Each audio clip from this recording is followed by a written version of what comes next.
ဒီနေ့တော့ကျွန်တော် unboxing လုပ်ဖို့ဖုန်းတစ်လုံးရောက်နေပါတယ်တော်တော်များများကျွန်တော်မေးထားကြတဲ့ Tecno Spark 10 Pro ပါဆိုတော့ဒီဖုန်းကဘယ်လောက်တောင်ကျွန်တော်ရှာလိုက်ရလဲဆိုတော့ company မှာလည်းသူတို့ပစည်းလုံးကမရှိဘူးနောက်ပြီးကျွန်တော် review နဲ့ support ပေးနေတဲ့ဆိုင်တွေမှာလည်းပစည်းကရောက်တာနဲ့ကုန်ဖြစ်နေတဲ့အတွက်ကျွန်တော်တော်တော်လေးစောင့်လိုက်ရပါတော့ဆိုတော့နောက်ဆုံးမှာတော့ကျွန်တော် finally ACT Mobile Computer Center နေပြီးတော့ review နဲ့လေးပို့လိုက်ပါပြီဆိုတော့ကျွန်တော်ဒီနေ့ review နဲ့ကူညီပေးထားတာတော့ ACT Mobile Computer Center ကူညီပေးထားပါဆိုတော့ကျွန်တော် unboxing လေးစပါမယ်ဒီဖုန်းကပြောစရာအချက်ကလေးလည်းနည်းနည်းများများရှိရဆိုတော့ကြော်ညာလေးပြီးရင်ကျွန်တော် unboxing လေးစလိုက်အောင်အဲ့ဒီရင်မွေရုံးတဲ့ကဘာတိတန်ရင်မွေရင်းနဲ့ချွေးနှံသူထွက်ချင်းမှာသုံးစားပုံမကာကွယ်ပြီးလို့ဂျုံချင်းမှုအပြည့်ပဲပေါ့အဲ့ဒီရင်မွေရုံးတဲ့ကဘာတိတန်ရင်မွေရင်းနဲ့အကောင်းဆုံးကာကွယ်နိုင်မှုကဲဆိုတော့ဒီဖုန်းကိုကျွန်တော်စဖောက်ရတော့မယ်ပေါ့နော်အဓိကတော့ဒီ၄သိန်းအောက်ဝန်းကျင်ဆိုတဲ့ဈေးထဲမှာတော်တော်လေးတန်တယ်ဆိုပြီးတော့နာမည်ထွက်နေတဲ့ဖုန်းပေါ့နော်ဆိုတော့တကယ်ရောတန်ရဲ့လားခေနေရာတွေမှာဘလို့လိုအပ်ချက်လေးရှိတယ်ဆိုတော့ကျွန်တော်ကြည့်မယ်ဆိုတော့ဒီမှာဒါပြည့်နေဆိုတော့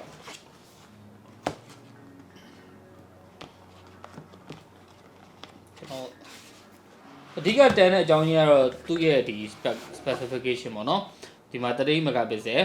ဒီ ultra clear glowing selfie ရဲ့နောက်ပြီးတော့ G88 gaming processor ပေါ့နော်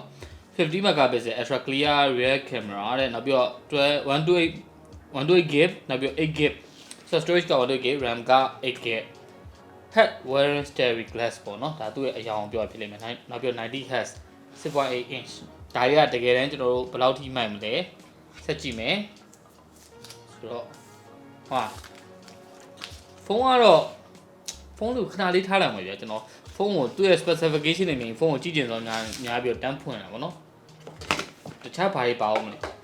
Tecno ကဒီမှာပေါ့နော်သူတို့ရဲ့ဒီ12+1 month running ပေါ့နော်ဆိုတော့13လတစ်နှစ်နဲ့တစ်လထိ running ရမယ်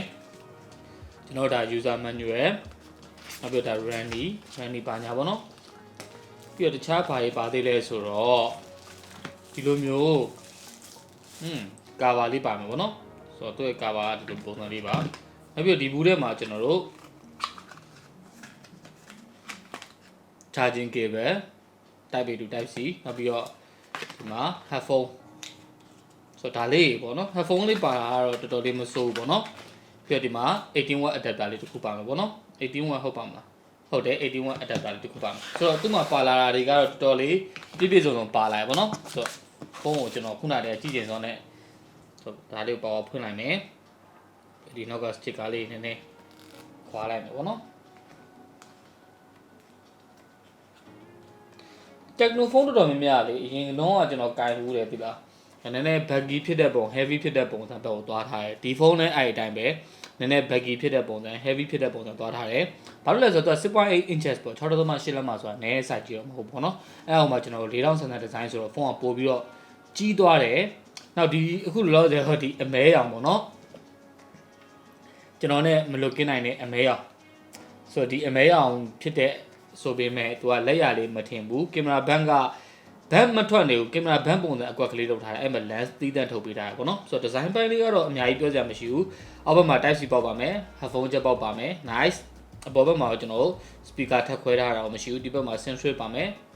side mounted fingerprint နဲ့ပဲ follow lock ကဒီမှာပါလိမ့်မယ် okay ကျွန်တော်တို့ setup လေးတစ်ချက်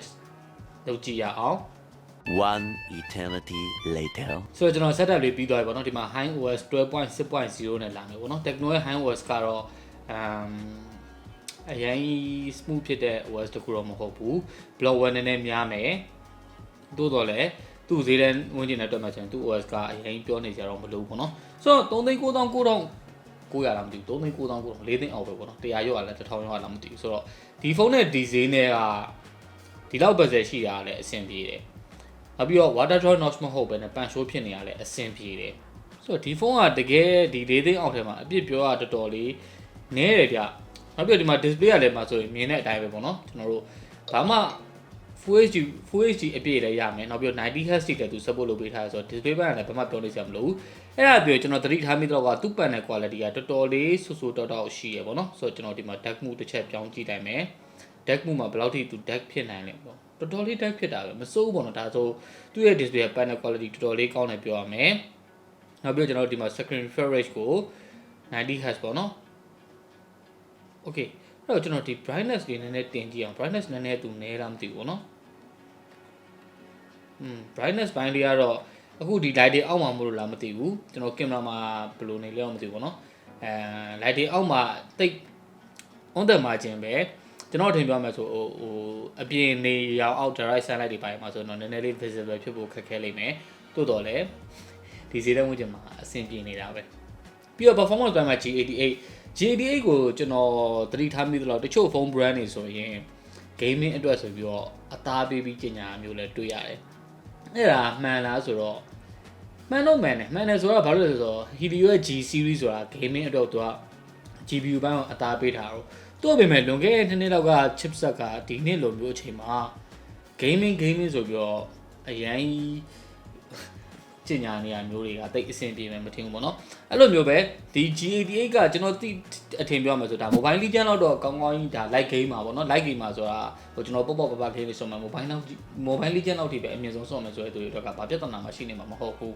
ပြီးတော့သူရဲ့ RAM 8GB storage ကလည်းဒီ 128GB RAM 8GB ကိုမှသူကဒီ virtual RAM 8GB ထပ်ပေါင်းလို့ရတယ်ဆိုတော့ဒီကလည်း RAM management ကလည်းကောင်းတယ်ဗျာ RAM management ကောင်းသွားတဲ့အတွက်ကျွန်တော် update ပိုင်း launch လုပ်တဲ့နေရာမှာလည်းအရင်နှီးနေမှာမဟုတ်ဘူးပေါ့နော်Okay အဲ့တော့ဒီဖုန်းနဲ့ပတ်သက်ပြီးတခြားအပိုင်းတွေမှာဆိုရင် battery က 5000 mAh အောက်မှာ81 နဲ့အားပြန်သွင်းလို့ရမယ် stereo speaker လားမသိဘူးပေါ့နော်ချက်လောက်စမ်းကြည့်အောင် sound vibration တဲ့ကျွန်တော်တို့ main tone လေးတစ်ချက်စမ်းကြည့်တယ်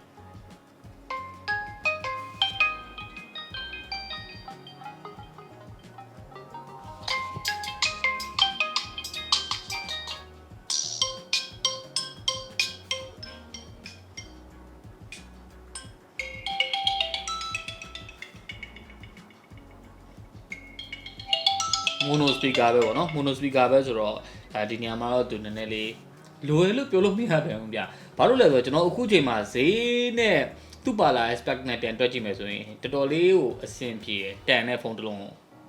စမ်း unboxing လုပ်နေတာဆိုတော့ကျွန်တော်အရန်အများကြီးပဲအပြစ်ပြောလို့မရတော့အသေးချာပဲအဲ့တော့ကင်မရာဘက်ကတော့ main sensor 50 megapixel နောက်ထပ်ဒီကျွန်တော် 0.08 macro light ဓာတ်ပါမသိဘူးပေါ့နော်တခြား sensor လေးတစ်ခုပါမယ်ပေါ့နော်ဆိုတော့ကျွန်တော်ဘေးဟာလေးဆက်ရခြင်းကောင်းတယ်သူ့ရဲ့ဒီဟာလေးကိုကျွန်တော်တစ်ချက်အရင်ရိုက်ကြည့်လိုက်မယ်ပေါ့နော်ဆိုတော့ focus နည်းနည်းနှေးတယ် test လုပ်လိုက်မှ focus မိသွားတယ်ပေါ့နော်အဲ့လေးတစ်ချက်သတိထားမိတယ်ပြီးတော့ details နည်းနည်းရောတယ်ပေါ့နော်ကင်မရာဘက်ကတော့အကောင်းကြီးမဟုတ်ဘူးဒါပေမဲ့ကျွန်တော်ပုံမှန်ဓာတ်ပုံရိုက်ပါညာပေါ့နော်အရင်နည်းဖြစ်နေတာမဟုတ်တဲ့အဲ့မစိုးပဲဒီမှာဆိုရင်ဒီမှာပေါ့နော်ဆိုပါကင်မရာပိုင်းနဲ့အရင်အကောင်းကြီးမဟုတ်ဘူးလို့အစိုးရလည်းမဟုတ်ဘူးသူ့ဈေးနဲ့သူအဆင်ပြေနေတယ်ဆိုတော့ဒီဖုန်းကသူ့မှာပါလာတဲ့အချက်တော်တော်များများသူ့ဈေးနဲ့ဆိုရင်သူ့ဟာနဲ့သူအဆင်ပြေနေတာတော်တော်များရယ်ပေါ့နော်ဆိုတော့ကျွန်တော် review လုပ်မယ်နောက်ပြီးတော့ game sensor ကြည့်မယ်ပေါ့နော် game sensor ကြည့်မယ်ဆိုတာကျွန်တော် PUBG နဲ့ mobile legend နှစ်မျိုးပဲအဓိကထားဆန်းဖြစ်မယ် mobile legend ကိုကျွန်တော်9ပွဲလောက်ထိအနေဆုံးထားပြီးတော့ဆန်းကြည့်မယ်ဆိုတော့ review ပြီးရင်တော့ဒီဖုန်းက game အတွက် mobile legend လောက်အဆင်ပြေလား PUBG လောက်အဆင်ပြေလားဘာညာဘယ်လိုအနေထားရှိနေဆိုတော့ကျွန်တော်ပြန်လာပါမယ်ကျွန်တော်ဗီဒီယိုအဆုံးထိကြည့်ပြတော့လည်းကျေးဇူးအများကြီးတင်ပါတယ်ကျွန်တော်ရဲ့ဗီဒီယိုကျွန်တော် YouTube မှာ sorry ကြိုပြီးတင်နေရှိပါတယ်ကြိုပြီး sorry ကြည့်ချင်တယ်ဆိုတော့ကျွန်တော်ရဲ့ YouTube channel ကို subscribe လုပ်ပြီး on ထားပေးဖို့လည်းဒီနေ့ကနေပြီးတော့ဖိတ်ခေါ်လိုက်ပါတယ်ဗျာ